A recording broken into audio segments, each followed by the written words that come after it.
Morning po mga kababayan man sir. This is Jam, the Filipino channel ng inyong pong lingkod. So today is February 4, 2026.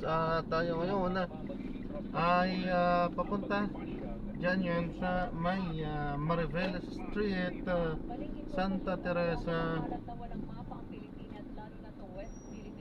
Santa Mesa Heights, Quezon City.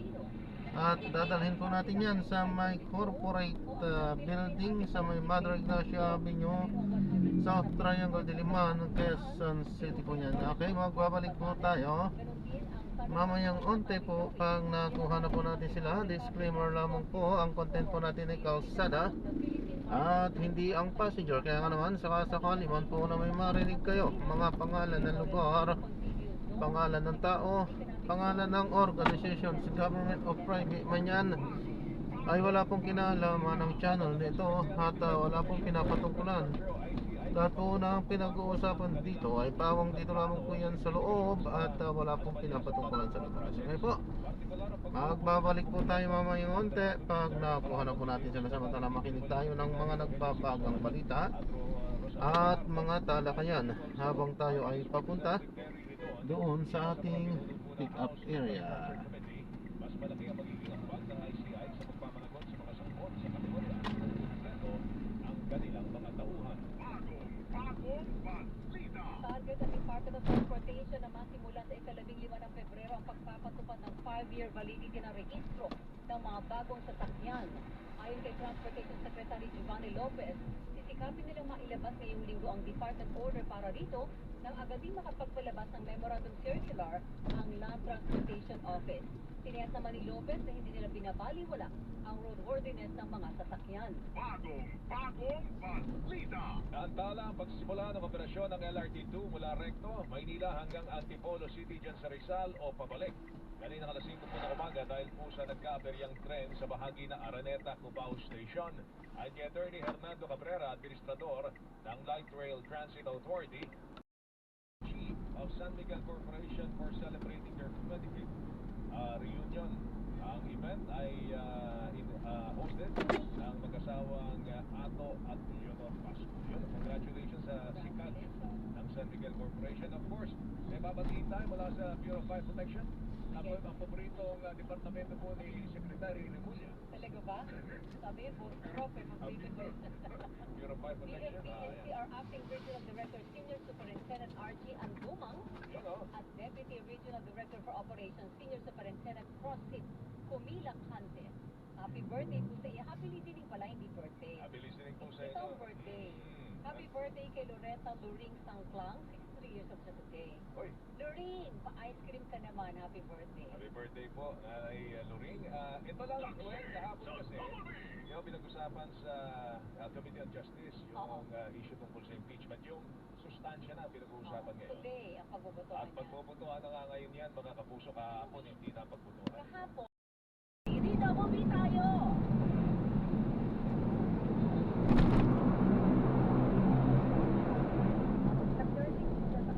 Kaya sa gamot, alam kong dapat bilang magsaabot kaya. Pinipili ko yung abot kaya pero de kalidad. Brightness. Kaya sa butika, laging itanong, may brightness ba dito? If symptoms persist, consult your doctor. Kapag pumipili ng gamot, dapat yung abot kaya, pero de kalidad. Right Man. Check sa quality. Check sa affordability. The next frontier of competition is here. Playtime Entertainment presents PT Sports. Powered by Philippine Pride. From professional Dota 2 esports to competitive sports across every stage. Search Playtime Entertainment on Facebook and follow today. Playtime Entertainment. Born for happiness. Playtime Entertainment. Born for happiness.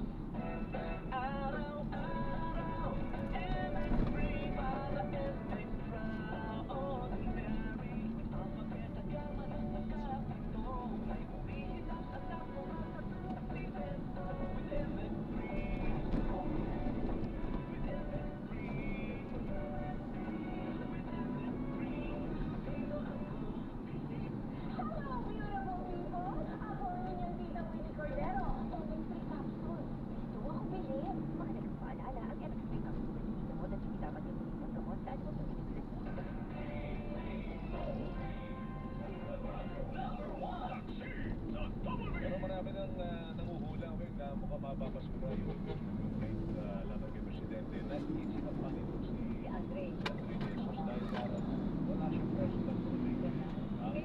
Ang mga annexes niya doon, Oo. yung mga clippings po ng balita. Totoo yan. So, Ano kasi yun? Kasi pag sinabong verified yung complaint, kasama din na dapat yung personal knowledge mo. Pero sa puntong ito, maganda malaman hanggang saan ba yung personal knowledge na kailangan kaya nga. para oo. tumayo ang isang reklamo. Di ba kailangan ba ikaw ay saksi? Doon sa allegation niya na sinasabi niyang nagdodroga si Presidente, kailangan bang personal ka nakasaksi na nagdodroga ang Presidente? Kung sapat na ba, yung lumalabas at salita ni Senator Amy Marcos. Ano pa rin yun? Second-hand information. Totoo yan. no? Hearsay pa rin yan, di ba? Oo, kaya Wala nga. kang personal knowledge. Kaya lang, siguro, ang isa sa mga pwedeng ilaban po rito ng, itong si Atty. De Jesus at yung endorser ng kanyang complaint, yung Oo. veto powers mo. Oo. Yung veto powers, parang ang sinasabi, hindi ginamit ni Presidente Oo, para... yung kanyang veto powers doon sa unbridled, ibig sabihin wala hong pigil, Oo. walang control na paglustay doon sa unprogrammed funds na lumaki magmula noong 2023 Weng, Kasi hanggang pwede 2025. Pwede niya i-veto yung Pwede unprogrammed funds i-veto kung yun gusto eh, di niya. ba? Yun eh. 333 billion noong 2023, lumubo po ito sa 731.5 billion noong 2024. At medyo siguro, nahiya na yung mga turobo, binaba nila Weng ng 159 billion noong 2025. Oo. Yung unprogrammed funds ng Pero mga ang tanong kapuso. ko dito, kung hindi man binito, pero sabihin mo, hindi mo kasi binito eh, impeachable ba yon? Meron ba doon na meron bang pruweba na nagamit niya sa mali? Or bago pa kumbaga natapos na muna yung hindi niya pagbito, saka nagamit sa mali eh. Ang punto doon halimbawa, may issuance siya na gamitin mo sa ganito ang pondo.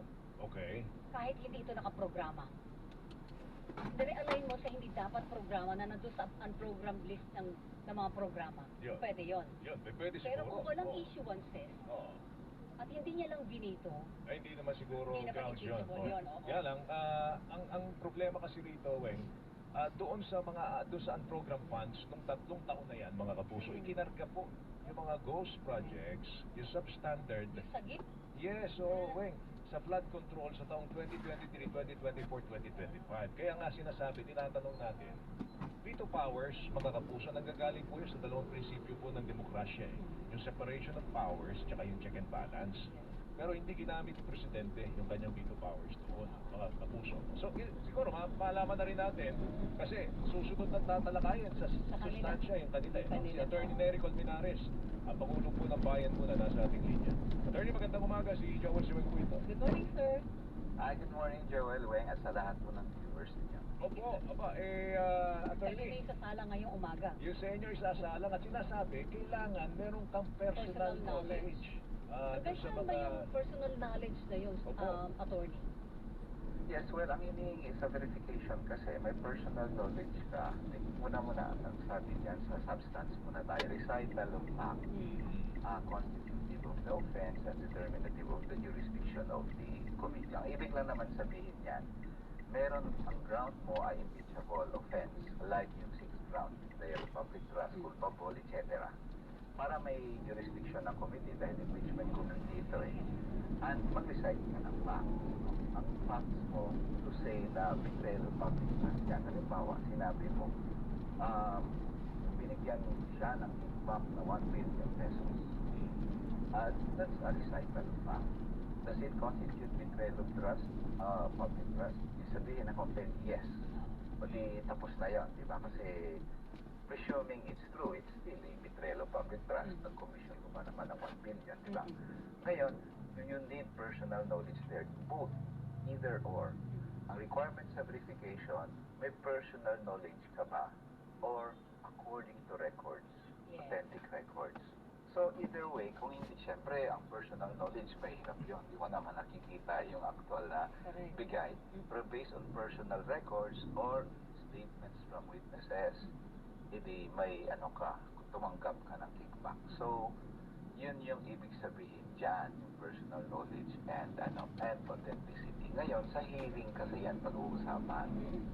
sa hearing doon sabihin, oy, authentic ba yan? Oh, sino ba ng witness mo? Video, ano lang yan eh, video, sinabi lang yan sa video ni Saldico eh.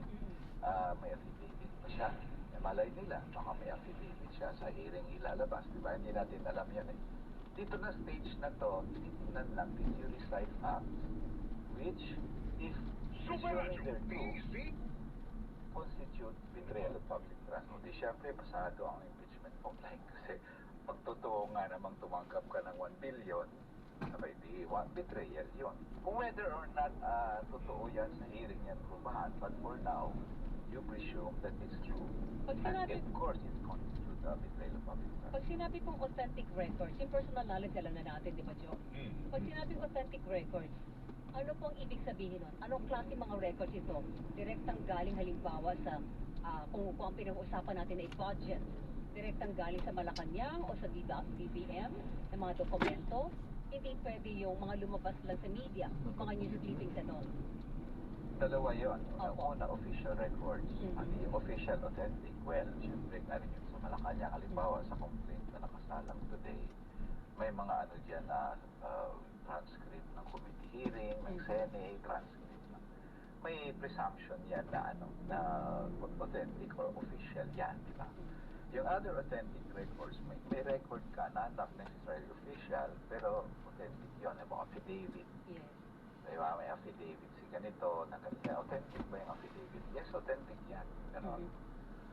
O iba pang mga dokumento na hindi naman lang pinablish ng... Ayan, so na-drop na natin sila. Maraming salamat po sa panonood. Hanggang sa muli, ingat. God bless. Paalam po.